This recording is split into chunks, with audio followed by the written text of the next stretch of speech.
Hey, how's everyone doing today? It's me again. Today I'm gonna do a little something different, something that sort of follows with my novel review, but not really. I'm gonna show you my vampire novels. Well, let's get this on. Anyways, the first one isn't really a novel. It's called The Vampire Book. It's the second volume. It's over like it's like a little less than 1,000 pages, 919 pages, and it's huge. There's no stories in it. It just shows you all the forms vampires that have vampires in the media and stuff like that. Anyways, it's pretty cool to check out. And plus, it's only like $6. Anyways, let's go on to the actual books. The first two I want to show you are my two 30 Days of Night books.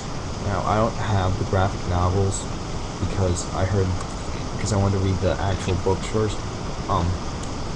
These are pretty good. They're pretty different from the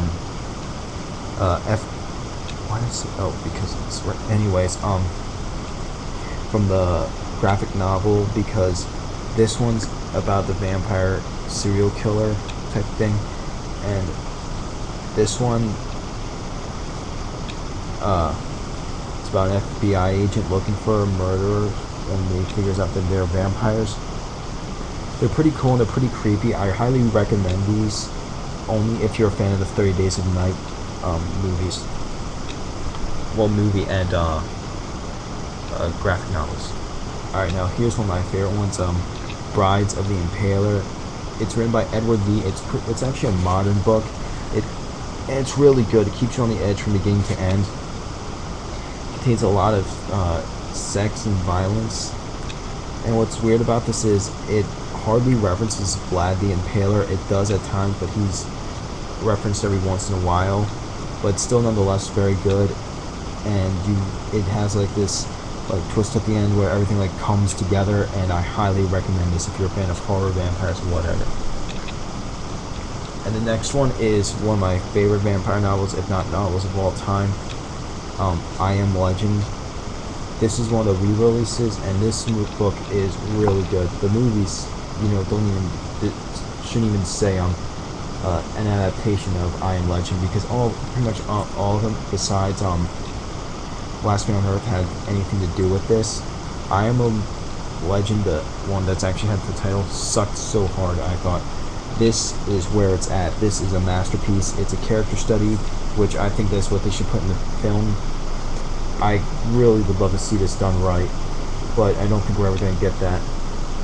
I really wish Hammer would have done this movie adaptation, because that would have been awesome. You really feel for the character, Robert Neville, and you figure out how he's just struggling to survive when all these vampires. And in the movies, it seemed to lack that. Except the first one. Alright, now the last one, the granddaddy of vampire novels, Bram Stoker's Dracula. This is not the first vampire novel, but it is definitely the best out of them all. It set a standard for vampires everywhere, leading for books like I Am Legend, Brides of the Impaler, Bloodlines, and a couple sequels that not a lot of people know about, called Dracula's Guest, which to be honest, I haven't read yet.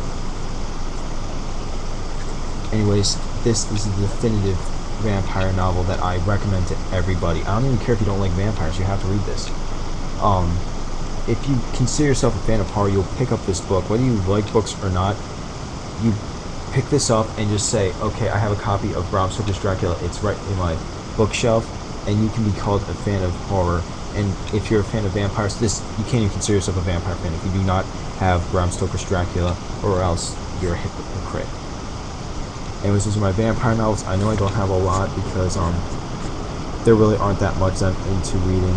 There's some that I've been wanting to read, like Interview with the Vampire, but I've been kind of iffy on reading that because I didn't like the movie. Anyways, that's my vampire books. Catch you later.